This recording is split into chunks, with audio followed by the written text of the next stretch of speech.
একদম উল্টা, মানে পুরো উল্টা। যার জন্য আমরা যারা একসময় আন্দোলন করেছিলাম, আমাদেরকে এখন বলতে হয় বা বলছি যে শেখ হাসিনার দিনকাল ভালো ছিল, তখন ডেভেলপমেন্ট ছিল।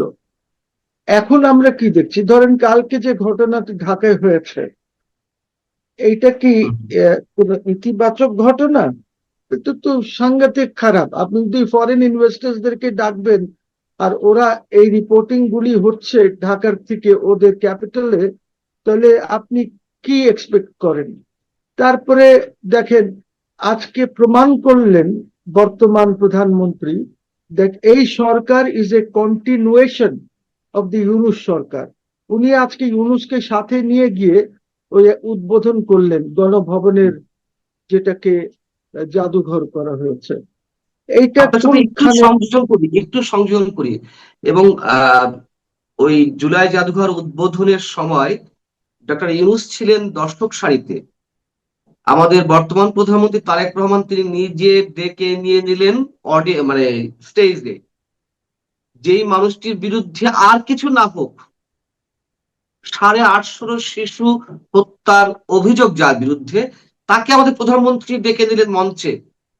মানে এটিও আমাদেরকে মেনে নিতে হবে। জি, আমার আমার মনে হয় প্রধানমন্ত্রী আশ্চর্য হয়েছেন যে উনি ওইখানে কেন আছেন। প্রধানমন্ত্রীকে উচিত ছিল যে ইউনূসকে দিয়ে উদ্বোধন করানো, সেটা সবচেয়ে ভালো হতো। ওর চেয়ে ভালো আর কিছুই হতো না, বিকজ একই তো, ইউনূস আর উনি একই। এইটাতে আরো প্রমাণ হয় দ্যাট আজকের প্রধানমন্ত্রীও পার্ট অফ দি কনস্পিরেসি ছিলেন। তো এরা সব ডিপ স্টেটের লোক হয়ে গেছে, বুঝছেন? তো আপনি কিভাবে এক্সপেক্ট করেন যে কোনো কিছু ভালো হবে এই দেশে? আর গণভবনের এই এত বড় এইটাকে ভেঙ্গেছেন ইউনূসরা, এইখানে উদ্বোধন করছেন কে? আমাদের প্রধানমন্ত্রী। এইটা উচিত হয় নাই। এইটা মানে এর চেয়ে নেতিবাচক আর কিছুই হতে পারে না। ইউসি, কেন এই কথাটি বলছি? ওইটা তো সরকারি জায়গা।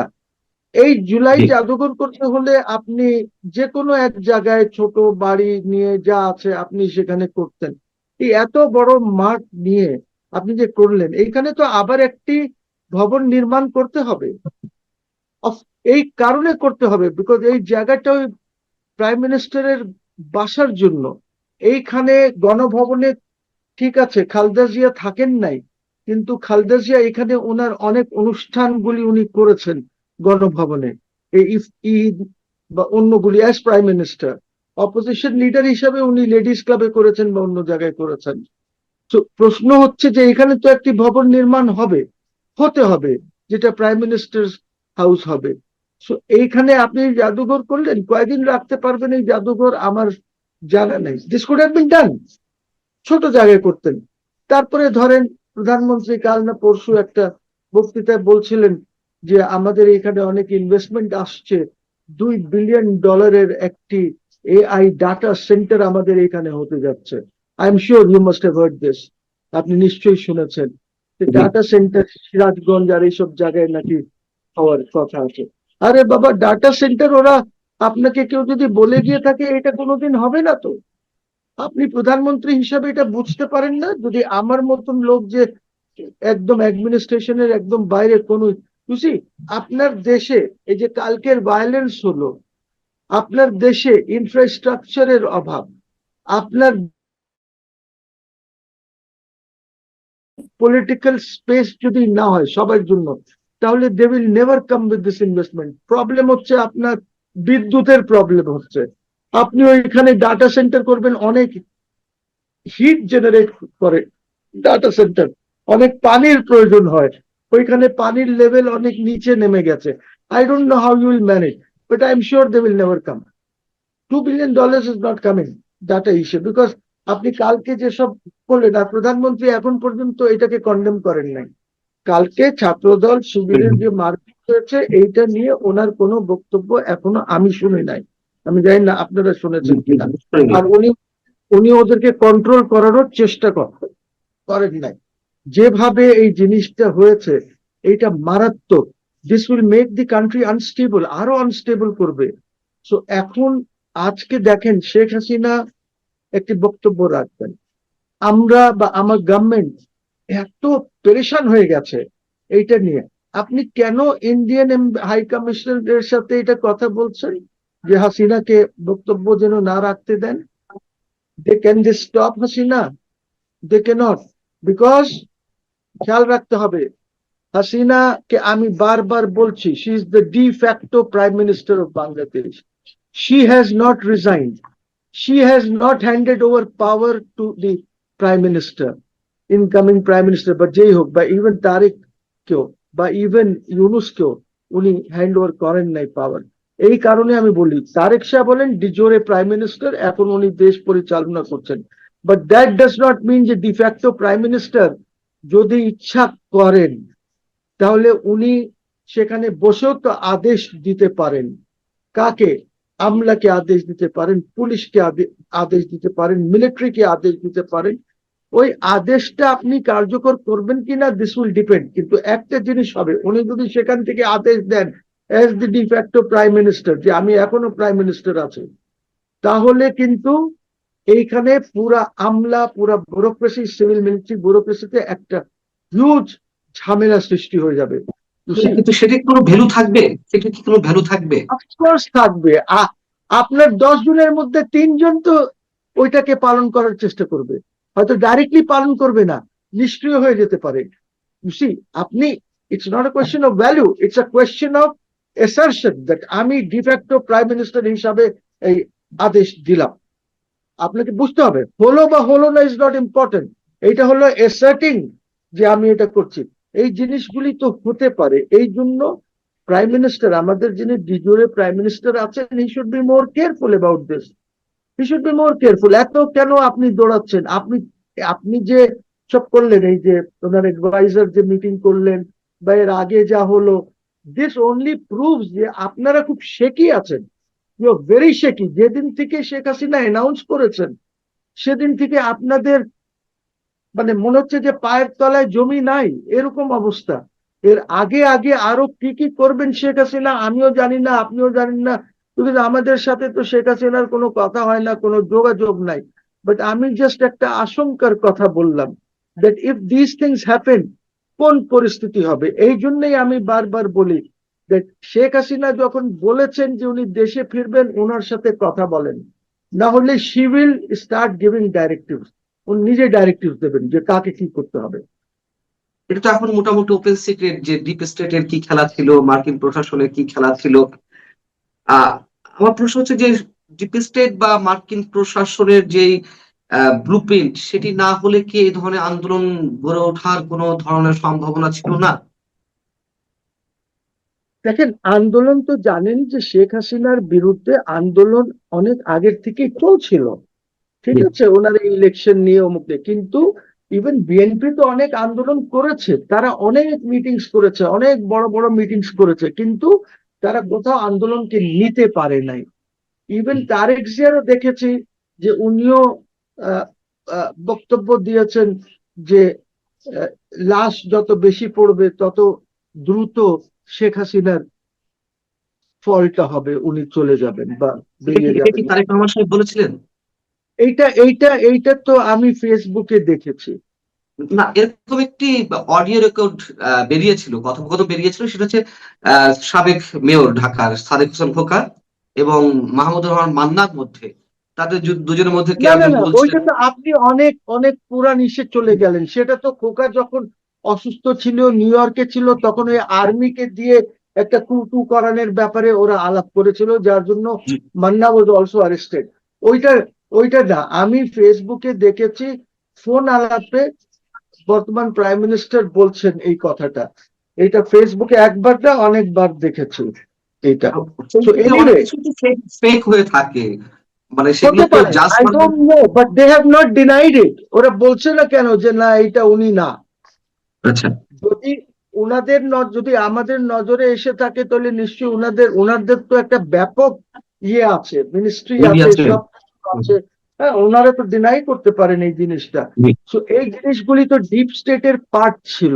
এখন যেটা হয়েছে, দ্য ডিপ স্টেট এখন, বিকজ তখন বাইডেন অ্যাডমিনিস্ট্রেশন ইন্ডিয়াকে বলেছিল যে আমরা সাউথ এশিয়াকে আমরা নিজেরা হ্যান্ডেল করব, because deep state was trying to overthrow all the governments in South Asia. সবাইকে ওভারথ্রো করার তাদের ইয়ে ছিল, নিজের লোক বসানো, যেটা অবশ্য কোনো লাভ হয় নাই। শ্রীলঙ্কায় কোনো লাভ হয় নাই, ওখানে কমিউনিস্ট পার্টি প্রেসিডেন্ট আছে। আপনার নেপালেও কোনো লাভ হয় নাই। আপনি যে কোনো জায়গায় যান, এখন স্পষ্ট ভাবে লোকজন শেখ হাসিনাকে মনে করছে। ঠিক আছে, তো আমি তো জনগণের মধ্যেই একজন।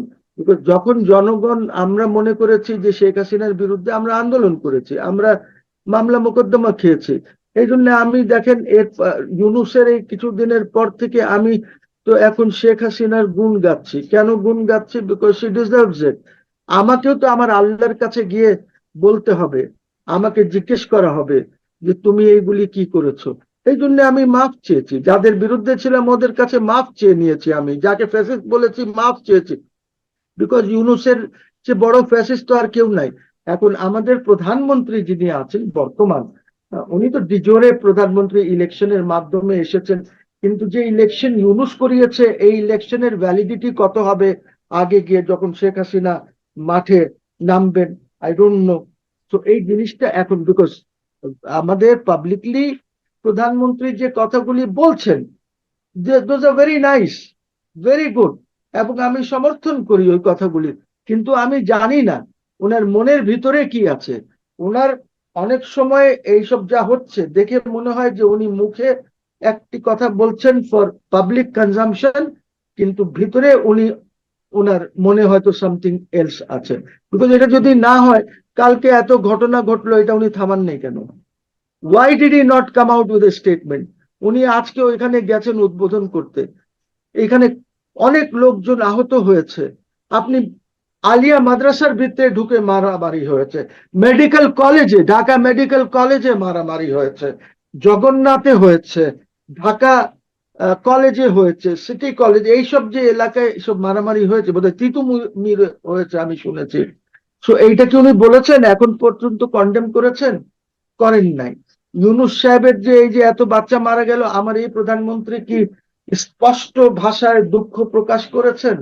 একদম স্পষ্ট ভাষায়? তাও আমি শুনি নাই। তো এই আপনি জিনিসগুলি বলছেন যে আপনি অনুতপ্ত, আপনি শেখ হাসিনা সরকারের বিরুদ্ধে বা জি জি। সেই সরকারের নানান ধরনের অন্যায়ের বিরুদ্ধে, অপকর্মের বিরুদ্ধে সরব ছিলেন, কথা বলেছেন, তার জন্য আপনি মাপ চেয়েছেন। আহ আওয়ামী লীগের একটি অংশ থেকে এমনটি দাবি করা হয় যে যখন আহ ওই সরকারের বিভিন্ন দুর্নীতি বা অসঙ্গতি অথবা অপকর্মের বিরুদ্ধে যারা কথা বলেছেন, এই কথা বলার কারণে নাকি এই 24-এর যারা আন্দোলনকারী তারা স্পেসটা পেয়েছে, তারা এটিকে লুফে নিয়েছে, এই জন্যই শেখ হাসিনা সরকারের পতনটা ত্বরান্বিত হয়েছে। আবার আমরা জানি ডিপ স্টেটে খেলা ছিল, মার্কিন প্রশাসনের ব্লু প্রিন্ট ছিল। আবার একথাও সত্য, সাবেক পররাষ্ট্র উপদেষ্টা তৌহিদ হোসেন তিনি বলেছেন যে ডিপ স্টেট সবসময় খেলে হচ্ছে স্রোতের অনুকূলে। তো ওই সময় ব্যাপক অংশের যে মানুষ শেখ হাসিনা সরকারের বিরুদ্ধে তারা তাদের ক্ষোভ প্রকাশ করছিল, সেটি কাজে লাগিয়েছে।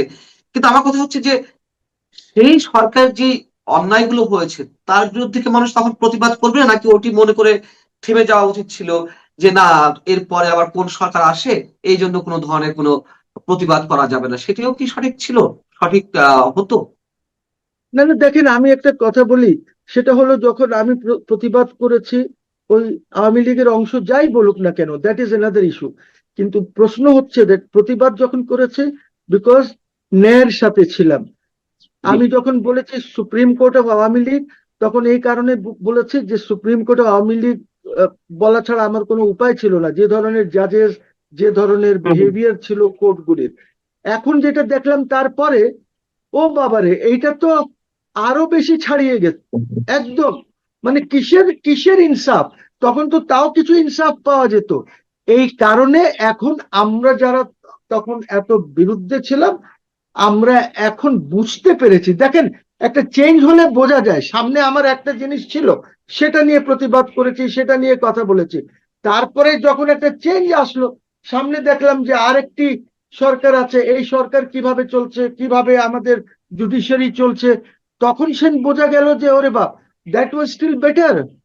Supreme court of Awami League, supreme court of বাংলাদেশে যে ধরনের সিন্ডিকেশন, যে ধরনের প্রবলেম হচ্ছে, বা ইভেন দেখেন ইদানিং আপনি অ্যাটর্নি জেনারেলকে অ্যাসল্ট করা হয়েছে, আপনি দেখেন এই অ্যাটর্নি জেনারেলের বিরুদ্ধে কি ধরনের সব কথাবার্তা হচ্ছে, ডিএজি এইজি অ্যাপয়েন্টমেন্টস নিয়ে নানান একটা প্রবলেম আছে, ওরকম প্রবলেম দেখি নাই। So that was a mistake.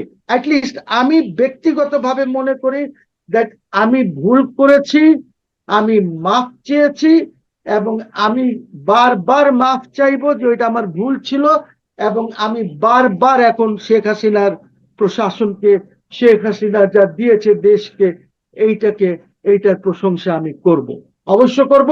Because গত 2-2.5 বছরে আমরা কিচ্ছু দেখি নাই, কিচ্ছু হচ্ছে না দেশে, এখনো শিশু মারা যাচ্ছে। আজকে 6 মাসের মধ্যে, যে গত 6 মাসের মধ্যে ল এন্ড অর্ডারের যা সিচুয়েশন হয়েছে, মার্ডার্স যেভাবে হচ্ছে, আই মিন এইটা তো শেখ হাসিনার সময় এরকম এত গ্রাফ উপরে উঠে নাই মার্ডার্স এর। আর আপনি জানেন যে আমরা তো সব খবর পাই না, পুলিশ অনেক খবরগুলি দেয় না, ঠিক আছে? তার মানে যা ফিগার্স পাচ্ছেন এর চেয়ে অনেক বেশি। এইগুলি ধরেন গার্মেন্টসে আপনার মিল কলকারখানা কেন বন্ধ হয়ে যাচ্ছে তারেক রহমান সাহেবের সময় এত? Why they are closing? যে বিকজ বিষয়টা আমি বিদ্যুৎ নাই, গ্যাস নাই, আপনি বন্দোবস্ত করতে পারছেন না কিছু। গত 1.5 বছর বা 2 বছরে আমাদের সবচেয়ে বড় যে ক্ষতির বিষয়গুলো দাঁড়িয়েছে, তার মধ্যে অবশ্যই অবশ্যই সবচেয়ে আগে বলতে হয় মুক্তিযুদ্ধ ইস্যুতে। আমাদের ইতিহাস, একেবারে ইতিহাসের খোল নলচে পাল্টে দেওয়ার চেষ্টা করা হয়েছে। আহ 71কে মেলাইন করার একটা মহোৎসব ছিল ইউনূসের আমলে। আহ এই ক্ষতি আপনার কি মনে হয় যে স্থায়ী ক্ষতি, নাকি এগুলো তারা চেষ্টা করেছে, পারেনি, এগুলো সাময়িক তারা একটা বিজয় লাভ করেছে? পাশাপাশি সাম্প্রদায়িকতাবাদের উত্থান, জঙ্গিবাদের উত্থান এবং জঙ্গিবাদী গোষ্ঠীর যে আস্ফালন এখন নানান দিক থেকে জানান দিচ্ছে, এইগুলো কতদূর নিয়ে যাবে আমাদেরকে? না না, এটা তো দেশের দেশের জন্য খুবই খারাপ সিগন্যাল একটা, বাংলাদেশের জন্য। এই জিনিসটা তো কেউ টলারেট করবে না। শুধু টলারেট করবে না, আপনার দেশে বিনিয়োগও আসবে না। আপনার দেশে বাইরের বিনিয়োগ বাদ দেন, আমরা নিজেরাও বিনিয়োগ করবো না, মানে লোকাল যারা আছে ডোমেস্টিক, ওরাও হ্যাঁ, করবে না। তো আপনি আপনি যাবেন কোথায়, বের হবেন কিভাবে এখান থেকে? গায়ের জোরে আপনি লোকজনের কাছে গিয়ে বলতে পারেন যে তুমি এই ট্যাক্স দাও, ওই ট্যাক্স দাও, তারা নতুন আইন করেছে, এগুলি দিয়ে কোনো কাম হবে না তো। দেশ এইভাবে চলে না, দেশ এইভাবে চলে না। আর প্রবলেম হয়ে গেছে কি, যে এই যে আপনার তারেক সাহেবের যে ক্যাবিনেট আছে, এই ক্যাবিনেটের মধ্যে কোনো ডেপথ নাই, কোনো ধরনের ডেপথ নাই, কোনো ধরনের আপনার ন্যাশনাল ইস্যুস গুলি রিজলভ করার মতন কোনো কিছু নাই। আপনার জুডিশিয়ারিতে নাই, বোগাস হয়ে গেছে জুডিশিয়ারি একদম টোটালি। সরি, আপনাকে কেউ কন্টেম্প করবে না, বিকজ যে জিনিসটা আছে, সমস্যাটা একটু বলুন জি। অ্যাজ এ লয়ার বলছি আমি, জুডিশিয়ারির মধ্যে কোনো ডেপথ নাই। কনস্টিটিউশনাল ল যেটা আপনার দেশকে ওগুলি বোঝেই না তারা, ওরা বোঝেই না, ওদের মাথার উপর থেকে সব যায়। আমার আমার কথা হচ্ছে যে কোন ইনস্টিটিউশন আপনি, ঠিক আছে, পার্লামেন্ট এত লম্বা সেশন চললো, একটাও ন্যাশনাল ইস্যু নিয়ে কথা হয়েছে এখানে? খালি ঘোষক, আমার এত বেড হসপিটাল দরকার, আমার এত রাস্তা দরকার। আরে Ziaur Rahman was successful because Ziaur Rahman was very intelligent, number one. Ziaur Rahman intelligence agency, মানে পাকিস্তানের আর্মি ইন্টেলিজেন্সি ছিল, তার মেধা ওয়াজ টোটালি ডিফারেন্ট। সো এই মেধা নিয়ে, যে মেধা আমাদের বর্তমান শাসক গোষ্ঠীর আছে, এই মেধা নিয়ে আপনি দেশকে এগিয়ে নিতে পারবেন না। দেশের এটা দুর্ভাগ্য কথা যে বলছেন আমরা আপনি, কিছুই করতে পারছি না। জুডিশিয়ারি নিয়ে কথা বলছিলেন, আপনি দেশের ইকোনমিক সিচুয়েশন নিয়ে কথা বলছেন, গ্যাস সেক্টর, ইলেকট্রিসিটি, এনার্জি ইত্যাদিতে অনেক কিছু নিয়ে কথা বলছেন। আমার প্রশ্ন হচ্ছে, যেই কোটা বিরোধী আন্দোলনের সূত্রপাতের মধ্য দিয়ে 5ই আগস্টের সৃষ্টি, শেখ হাসিনা সরকারের পতন, সেই কোটাও তো এখন সমাজের বিভিন্ন ক্ষেত্রে, এবং যেই ছাত্র সমাজ বিস্ফোরিত হয়েছিল, তার পেছনে যারাই থাকুক না কেন, ছাত্র সমাজ তো সামনে ছিল, তরুণরা সামনে ছিল, সেই ছাত্রদের জন্য, শিক্ষার্থীদের জন্য বা শিক্ষা ব্যবস্থার জন্য তো আমরা বিন্দু পরিমাণ ইতিবাচক কোনো পরিবর্তন দেখলাম না, বরঞ্চ আরো বিভিন্ন ক্ষেত্রে সেটি ধ্বংসের চিহ্ন আমরা দেখলাম। আপনি কি বলবেন? না, হবে না তো, বিকজ দেখেন 2018-তে কোটা আন্দোলন শুরু হয়েছিল, যেটা নুরুল হক নূর বা ওরা করেছিল। হ্যাঁ, ওইটা, ওই কোটা আন্দোলনে একটা ডিসিশন হয়ে গেছিল, কোটা থাকবে না বা এত থাকবে, what ever decision was taken. তারপরে দেখেন এরা গিয়ে এই জুডিশিয়ারির তো প্রবলেমই এইটা, জুডিশিয়ারি তো কিছু বুঝতে চায় না বা বোঝে না, নিজেকে খুব মনে করে যে আমরা সাংঘাতিক ব্যাপার, যা আমরা বুঝি আর পৃথিবীতে কেউ বোঝে না। এই জুডিশিয়ারির জন্যই তো শেখ হাসিনার পতনটা হলো। Judiciary created the problems. ওই কোটা আন্দোলন তো শেষ হয়ে গেছিল, কোটার ব্যাপারে তো শেখ হাসিনা ওয়াজ হ্যাড গিভেন আ ওয়ার্ডিক্ট যে হবে না। তারপরে বা 5% বা কি একটা বলেছিল মুক্তিযোদ্ধাদের জন্য, তারপরে দেখেন কোর্টে নিয়ে ওরা রিভাইভ করে দিল। আরে, হোয়াট আর ইউ টকিং? আপনি কি কেন এটা করতে গেলেন? একজন যাবে কোর্টে, যা ইচ্ছা সে করবে, আর যেখানে আপনার ইন্টারভিন করার কথা সেখানে করেন না, তারপরে গেলে অ্যাপেলেট ডিভিশনের নাটক দেখলেন। এক্ষুনি বসো, তক্ষুনি বসো, বসে হ্যাঁ এটা বাতিল করে দাও। হু ইজ রেসপন্সিবল শেখ হাসিনার এটার জন্য, ফলের জন্য, এই কোটা আন্দোলন নিয়ে? জুডিশিয়ারি। জুডিশিয়ারি তারাই গোলমাল করেছে। তারপরে দেখেন জুডিশিয়ারি যদি 106টা ঠিক করে করতো, তাহলে কিন্তু আমাদের এই পজিশন হয় না। মানে এই জিনিসগুলি তো জুডিশিয়ারি তো মনে করে, আমি জানি না কি মনে করে জুডিশিয়ারি। দে আর এই ওকে। জুডিশিয়ারির জায়গা থেকে জি, আমার আরেকটা জুডিশিয়ারি জায়গা থেকে আমার আরেকটি প্রশ্ন, সেটা হচ্ছে 2024-এর 5 আগস্টের আগের নানান ধরনের ঘটনায় নিহত আহত যারা হয়েছেন, সেই সব ঘটনাকে কেন্দ্র করে যে মামলাগুলো পরিচালিত হচ্ছে, বিশেষ করে আন্তর্জাতিক অপরাধ ট্রাইব্যুনালে, সেই মামলাগুলো নিয়ে এরই মধ্যে অনেক ধরনের প্রশ্ন অ্যারাইজ করেছে আন্তর্জাতিক মহলে, সেটা হিউম্যান রাইটস ওয়াচ থেকে শুরু করে অ্যামনেস্টি ইন্টারন্যাশনাল বা আন্তর্জাতিক যে ল ফার্ম গুলো রয়েছে তাদের জায়গা থেকেও নানান ধরনের প্রশ্ন উত্থাপিত হচ্ছে। আহ, এই মামলাগুলোর আসলে ভবিষ্যৎ কি? ট্রাইব্যুনালের নানান দেখেন ধরনের কার্যকারিতা নিয়ে জি দেখেন আইসিটিটাকে তো আমি চ্যালেঞ্জ করেছি হাইকোর্টে। হ্যাঁ, করেছিলেন, সে খারিজ হয়ে হাইকোর্ট গেছে। হাইকোর্ট আমাকে হারিয়ে দিয়েছে, সামারিলি রিজেক্ট করেছে। কিন্তু ওরা বোঝেই জি। না। এই কোর্টস যদি না বোঝে তাহলে কি করবেন? আচ্ছা, হারিয়ে দিয়েছে, আমি এখন একটি আপিল ফাইল করব। 106 আমি অ্যাপেলেট ডিভিশন পর্যন্ত হেরে গেছি, আমি একটা রিভিউ ফাইল করে দেব। সো আমি তো যেখানে হারছি, আমি অলরেডি একটা কমিশন চেয়েছিলাম ইউনুসের ইনকোয়ারি করার জন্য, হারিয়ে দিল। আর আপনাকে যদি রায় দেখাই, আপনি দেখবেন যে আমি একা আছি, আর সরকারের বা অন্যরা জামাত টামাত সব মিলে, সব অ্যাটলিস্ট 50 জন ওইখানে আছে। ওরা কিভাবে অ্যাড্রেস করে কোর্টকে, আমাকে রুল না দিলে? সবকিছু হাওয়ায় উড়িয়ে দিয়েছে ইউসি জুডিশিয়ারি। এই জুডিশিয়ারি বর্তমান যে পরিস্থিতি, এইটাকে আমি স্পষ্ট ভাষায় বলছি that this is not an independent judiciary, this is not a judiciary যে ইনসাফ দিতে পারবে, this is not a judiciary which can protect our country. আমার শেষ প্রশ্ন, যারা পেছন থেকে খেলছিল 2025-এর 2024-এর এই আন্দোলনে, আহ সেটি সরাসরি বলে ডিপ স্টেট বা মার্কিন প্রশাসন, আহ তাদের খেলা কি এখনো চলমান, নাকি তাদের খেলায় কোনো পরিবর্তন এসেছে কৌশলে? না না, তাদের খেলা চলমান, ওদের খেলা সবসময় চলমান থাকে। You have to understand. আমার আমি আপনাকে বলি, আহ, ওদের এইসব দেশে চলে। ধরেন আমি জানি দের আর স্পেশাল এজেন্টস, বাঙালি স্পেশাল এজেন্টস, ওদের কাজ বাংলাদেশে না, সিআইএ স্পেশাল এজেন্টস কাজ করছে। তারা কাজ করে হয়তো মায়ানমারে, তারা কাজ করে অন্য দেশে। এইখানে অন্য দেশের হয়তো কেউ এইখানে কোনো চাকরি করছে, হয়তো কোনো ইন্টারন্যাশনাল মাল্টি ন্যাশনাল এসে চাকরি করছে, but basically he is working for the CIA. কিভাবে কি করা যায়, এইটা তো ওদের চলমান প্রক্রিয়া, এটা থাকবে, এটার থেকে আপনার আপনার বের হওয়ার কিছু নাই। এটা আমাদের ইন্টেলিজেন্স এজেন্সিসকে সজাগ থাকতে হবে। তাহলে তাহলে ইমিডিয়েট রেজাল্ট কি, মানে এরপরে কি হতে যাচ্ছে বা কি হতে পারে? অনেক কিছু তো ঘটলো, আমরা দেখলাম 2 বছর এখন ধরে। এখন এখন এইখানে যা ঘটবে, শেখ হাসিনার আসা যাওয়া যাই আছে, this will be decided by India. India Americans will decided, কিন্তু ইন্ডিয়া যা যা বলবে ওইভাবেই হবে। ইন্ডিয়ার উপরে ছেড়ে দিয়েছে তারা।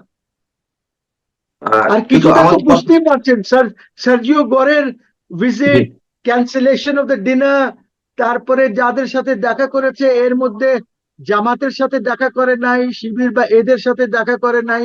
তো এই আপনি সাবের চৌধুরীর সাথে দেখা করেছে, তারপরে গিয়ে দেখা করেছে আমাদের ত্রিবেদীর সাথে। তো বুঝতে পারছেন এইখানে গেম চলছে, আর এটা এই সরকারের ফেভারে গেম চলছে না। তাহলে সরকার কি বুঝতে পারছে না? মানে নিশ্চয়ই তাদের মধ্যে তো অনেক ধরনের অনেক বুদ্ধিজীবী রয়েছেন, বা নীতি নির্ধারক রয়েছেন, তারা কি কোনো ধরনের বিপদে না, উপলব্ধি করতে এই পারছে? সরকারি খালি ইয়েস স্যার আছে, আচ্ছা, ইয়েস স্যার। তার মানে And শেষমেশ this Sarkar is surrounded by the American, by the English, যারা ইংল্যান্ডে লন্ডনে ওনার আশেপাশে ছিলেন, ওরাই এইটাকে চালাচ্ছেন। So hmm, it's bad day for this সরকার। তার আমি মানে পেটা করতে হবে তারেক রহমান সাহেব এবং পুরো দলকেই। মনে হচ্ছে বলেছেন ভারতের কোন সাংবাদিক নাকি বলেছেন, হতে পারে এরকম, আমি জানি না। তারা বলেছেন যে উনি অডিওতে আসবেন, সেটাও হতে পারে। কিন্তু আমি ওরকম একজন ব্যক্তির উপর নির্ভর না করে আমি একটা মিডিয়ার উপর নির্ভর করেছি। দ্য ইন্ডিয়া টুডে আছে, এখান থেকে একটা, তারপর দ্য হিন্দু আছে। দ্য হিন্দু তো খুবই গুরুত্বপূর্ণ মিডিয়া ভারতে। তো সেগুলোতে যা লিখেছে তার উপর ভিত্তি করে আমি এই কন্টেন্টটা বানিয়েছিলাম গতকালকে, এবং এর উপর বেশ কিছু কমেন্ট এসেছে। এবারে কমেন্টগুলি এমন যে এটা নিয়ে আসলে খুব বেশি কিছু বলার হয়তো থাকবে না। যেগুলোতে বেশি মন্তব্য করার নাই সেগুলো আমি কেবল পড়েই যাব, তারপরে যতটুকু সম্ভব আলোচনা করব। প্রথম যে মন্তব্যটা পড়ব সেটা লিখেছেন রাব্বি এক্স আহমেদ। তিনি লিখেছেন, দালাল নাম্বার 1 মাসুদ বাটপার কামাল। কি বুঝলেন ভাই? এখান থেকে কিছুই বুঝবেন না। মানে ওনার ইচ্ছা হয়েছে মনের মাধুরী মিশিয়ে উনি আমাকে একটু গালি দিয়েছেন। কি গালি দিবেন বুঝতেও পারছিলেন না, এই জন্য একবার বাটপার, একবার দালাল, যা বলা বলেছেন। আমি এটা পড়লাম কেন? হয়তো বলবেন যে এটা না পড়লেও পারতাম। আমি পড়েছি এই কারণে যে বেশ কয়েকটা কমেন্ট একটা থেকে, আমি কিন্তু এক জায়গা থেকে নিয়েছি, একই কন্টেন্ট থেকে নিয়েছি। দেখেন একই কন্টেন্টে এক একজন এক এক রকম মন্তব্য করছেন, কাজে সেগুলো সম্বন্ধে একটা ধারণা দিয়ে পরে আমি আমার ব্যাখ্যাটা করছি। এরপর একটা লিখেছেন ইদ্রিস আলী। তিনি লিখেছেন, হাসিনা বলবে মাসুদ কামাল তুমি তোমার কাজ চালিয়ে যাও, তোমার ভবিষ্যৎ আমার হাতে। আমি ভাই এই কথার সঙ্গে একমত না, এই কারণে যে ভাই আমার ভবিষ্যৎ কারো হাতে না। কেউ কারো ভবিষ্যৎ ঠিক করে দিতে পারে না, কোনো মানুষই পারে না। কাজে শেখ হাসিনা তো একজন মানুষ, তো ওনার হাতে আমার ভবিষ্যৎ কীভাবে হবে? যেখানে ওনার নিজের ভবিষ্যৎই ওনার হাতে না, উনি অন্যের ভবিষ্যৎ কীভাবে দেখবেন আমি বলতে পারবো না। এটা হলো এডুকেশন অ্যান্ড জব নিউজ, মানে একটা প্রতিষ্ঠানের নামে এটা এসেছে। সেখানে উনি লিখেছেন, মাসুদ ভাই শেখ হাসিনা ক্ষমতায় আসলে আপনাকে শেখ হাসিনার তথ্য উপদেষ্টা বানানো হবে। আওয়ামী লীগের এই দুঃসময়ে আপনার ও আনিস আলমগীরের অবদান কোনোদিনও ভোলা যাবে না। যাই হোক, এগুলো তো পড়লাম এই কারণে একটা ধারণা পাওয়ার জন্য লোকে কে কি বলছে। এটা লিখেছেন 1 2 3 4 5 6 7 8 9 10 11 12 13 14 15, এটা হলো নাম। উনি লিখেছেন, কাপুরুষ হয়ে শেখ হাসিনাকে নিয়ে ভিডিও বানান কেন? পান্না ভাইদের মতো সাহসী হতে পারবেন না? দেখেন ভাই, আমার এই ভিডিওটাকে আপনার কাছে কাপুরুষিত মনে হয়েছে। মানে আমি যা লিখেছি এটা উনি মনে করেছেন যে আমি শেখ হাসিনার বিষয়ে ভিডিও বানাতে যে অতটা সাহস দেখাতে পারিনি। পান্না ভাইদের মতো সাহসী হতে বলেছেন। পান্না অবশ্যই সাহসী, কোনো সন্দেহ নাই, আমাদের খুবই ক্লোজ। কিন্তু প্রত্যেকটা মানুষ তো যার যার মতো, তাই না? ওনার একটা স্টাইল, আমার আরেকটা স্টাইল। আর যদি সাহসের কথা বলেন তাহলে আপনাকে বলি, আপনি তো নিজের নামটা লেখার পর্যন্ত সাহস পান নাই। 1 2 করতে করতে 15 পর্যন্ত চলে গেছেন, কিন্তু নিজের নাম লেখার সাহস পান নাই। তো আপনার মতো মানে এত সাহসী ব্যক্তি অন্যকে কাপুরুষ অথবা সুপুরুষ বলার কতটুকু যোগ্যতা রাখেন আমি বুঝতে পারছি না। এটা লিখেছেন মাহবুবুল আরেফিন। তিনি লিখেছেন, একটা ঘৃণিত খুনিকে নিয়ে আপনি কন্টেন্ট বানান, এটাই আমাকে অবাক করে। এক সময় আপনাকে ফলো করতাম, কিন্তু এখন আর করি না। আপনি আসলে কি জিনিস তা ধীরে ধীরে প্রকাশ পাচ্ছে। তবে যে আশায় করছেন তা কোনোদিনই মিটবে না যদি না আমরা জুলাই 24 শহীদদের সাথে বিশ্বাসঘাতকতা করি। আওয়ামী লীগের সময় তারেক জিয়াকে নিয়ে তো এরকম কোনো আলোচনা করেননি। আওয়ামী লীগের সময় তারেক জিয়াকে নিয়ে এই ধরনের আলোচনা করিনি, এটা আপনি কী করে জানলেন? আপনি কি তখন আমার ভিডিও দেখতেন? আমি একাধিক ভিডিওতে, একাধিক প্ল্যাটফর্মে, একাধিক টেলিভিশনে আমি এটা বলেছি যে তারেক রহমানের উপর যে এম্বার্গো দেওয়া হয়েছে আদালতের মাধ্যমে, যে তার কথা প্রচার করা যাবে না, এটা অগণতান্ত্রিক। একাধিকবার বলেছি। আপনি দেখেননি আপনার লিমিটেশনস, তা আপনার এই সীমাবদ্ধতা সেটা আমার উপর চাপাচ্ছেন কেন ভাই? মহসিনুল কবির লিখেছেন, সবসময় সরকারকে সতর্ক করার জন্য বক্তব্য দেন আপনি। দেখেন, এটা কিন্তু আবার উল্টা। এতক্ষণ কিন্তু আওয়ামী লীগের পাচাটা ছিলাম, এখন উনি বলতেছেন আমি নাকি সরকারকে সতর্ক করে দিই, সরকারকে হেল্প করছি, মানে আমি আসলে বিএনপির লোক আর কি, এটা উনি বলার চেষ্টা করছেন। আমি বিএনপির কিনা যাই না সেইভাবে আলোচনা যাচ্ছি না। আমি খালি একটা কথা বলি, আমি যদি কাউকে সতর্ক করে দিই তো সমস্যাটা কোথায়? ধরেন একটা লোক গর্তে পড়ে যাচ্ছে, তাকে আপনি বলবেন না ভাই সামনে গর্ত, পড়ে যাবেন, সে আপনার শত্রু হোক অথবা মিত্র হোক, আপনি একজন লোককে বিপদে পড়তে দিবেন কেন? তো আমি যদি সরকারকে সতর্ক করি, এতে অন্যায়টা কী করেছি ভাই? কিন্তু সেটা ব্যাপার না।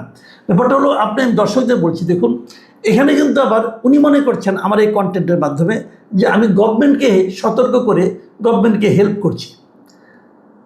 এবার দেখুন আরেকটা পড়ি, সদাশিব ভট্টাচার্য, উনি লিখেছেন মাসুদ কামাল আপনি গুপ্ত জামাত, সেটা আমরা বুঝে ফেলেছি অলরেডি, এবার বুঝুন। এবার উনি আমাকে জামাত বানিয়ে দিয়েছেন, তো গুপ্ত। প্রথমে আওয়ামী লীগ ছিলাম, তারপরে বিএনপি হয়েছি, এখন আবার জামাত হচ্ছি। ভিপি দুলাল বর্মান তিনি লিখেছেন সাহসী উপস্থাপন, ধন্যবাদ মাসুদ কামাল ভাই। আমি এই যে 8টা কমেন্ট পড়লাম, এখানে কি বুঝলেন? কেউ বলছে আমি আওয়ামী লীগের লোক, কেউ বলছে আমি বিএনপির লোক, কেউ বলছে জামাতের লোক, আবার এই দুলাল বর্মন সাহেব বলছেন যে আমার উপস্থাপনা বেশ সাহসী হয়েছে, মানে আমি সাহসী লোক। ভাই এগুলি, এই যে ভিন্ন ভিন্ন মতামত, যার যা মনে হয়েছে সেটা সেভাবে সে বলেছেন। আমার কারো বক্তব্যে কোনো আপত্তি নাই। আপনার যেটা মনে হবে আপনি তো সেটাই বলবেন, তাই না? আপনি তো বানিয়ে বানিয়ে বলবেন না, সব আমাকে খুশি করার জন্য বলবেন না। কিন্তু আমার খালি একটাই আপনাদের কাছে আবেদন, সেটা হলো যে নিজের মতের সঙ্গে না মিললেই একজনকে গালাগালি করবেন না প্লিজ। আপনি সমালোচনা করুন। যেমন এই যে আমি এতগুলি পড়লাম, এখানে কেউ কিন্তু তাদের বক্তব্যের পেছনে কোনো যুক্তি দেন নাই, সবাই যার যার মতো বলে গেছেন। এটা ওপেন প্ল্যাটফর্ম, বলার অধিকার তো আপনার আছেই। কিন্তু তারপরে আমি রিকোয়েস্ট করবো, যাই বলেন লজিক দিয়ে বলেন, এবং আপনার বক্তব্যের পেছনে দু একটা যুক্তি অথবা উদাহরণ দেন। গোলাম রাব্বি লিখেছেন এবারে মন্তব্যটা, লিখেছেন এবার মাসুদ কামাল স্যার ভিতরে ভিতরে অনেক খুশি। যাক, এবার আসল কথায় আসি। একটা সরকার বিনা ভোটে 17 বছর ক্ষমতায় থেকে নির্বাচন ব্যবস্থা, বিচার বিভাগ, শিক্ষা, পুলিশ, সেনাবাহিনী, ব্যাংকিং ব্যবস্থা উন্নয়নের নামে লাখ লাখ কোটি টাকা লুটপাট ও পাচার ও গুম খুন সব শেষ জুলাই আন্দোলনে গণহত্যা করে তার বিচার কার্যকরের মাধ্যমে যদি সাজা না হয়ে আবার এদেশে রাজনীতি করার সুযোগ পায়, তাহলে মনে রাখবেন এদেশে কোনোদিন আর কোনো হত্যার বিচার হবে না। ভাই আমি আপনার সঙ্গে একটা কথা বলি, আমি যে কোনো হত্যারে আমি বিচার চাই। সকল হত্যার বিচার হওয়া উচিত।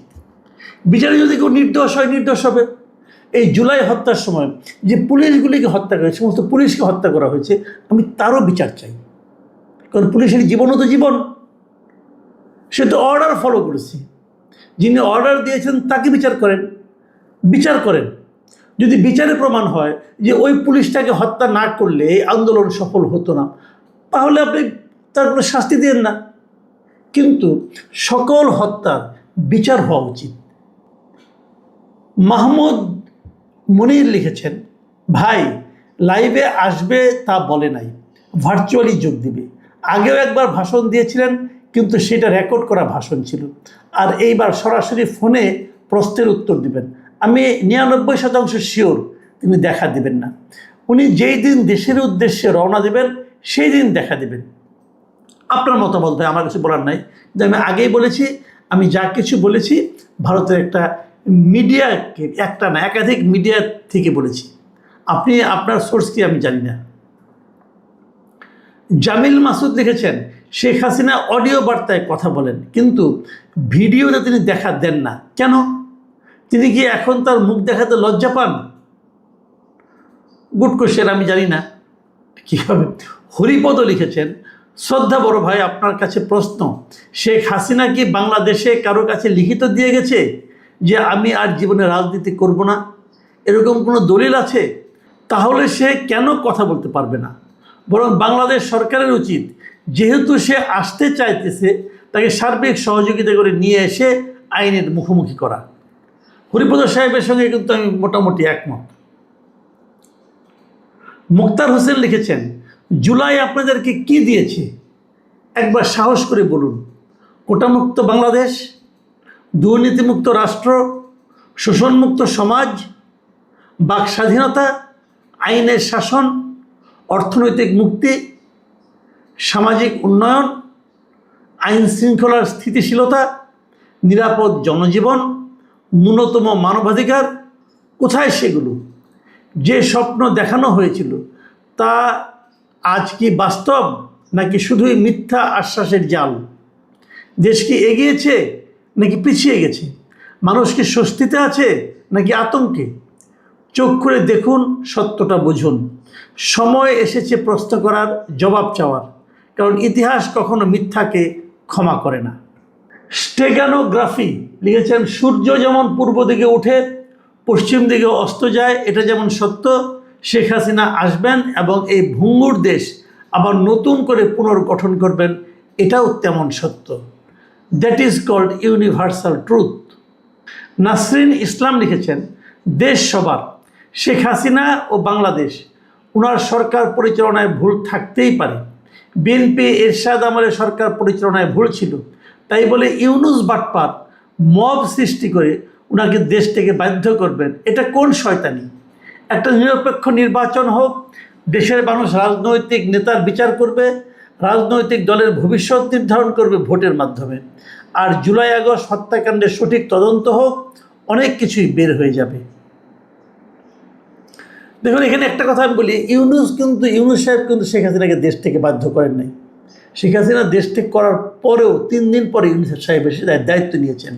ইউনুসকে আপনারা পছন্দ করতেই পারেন, কিন্তু যে দায়টা তার না, সেটা তার উপর দয়া করে চাপাবেন না।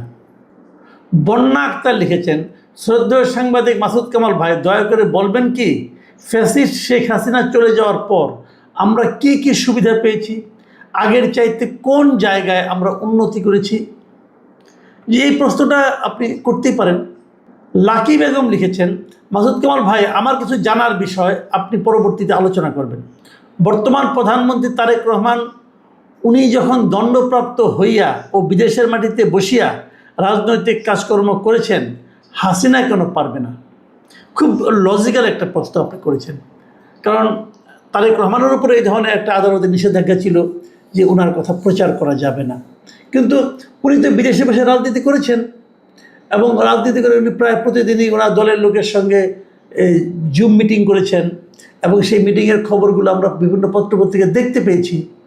কাজে আপনি যদি এই প্রশ্নটা করেন যে তাহলে শেখ হাসিনা কোনো পারবে না, এই প্রশ্ন কিন্তু একেবারে যথার্থ প্রশ্ন, কিন্তু এই প্রশ্নের উত্তর কে দিবে সেটা অবশ্য ভাই আমি বলতে পারবো না।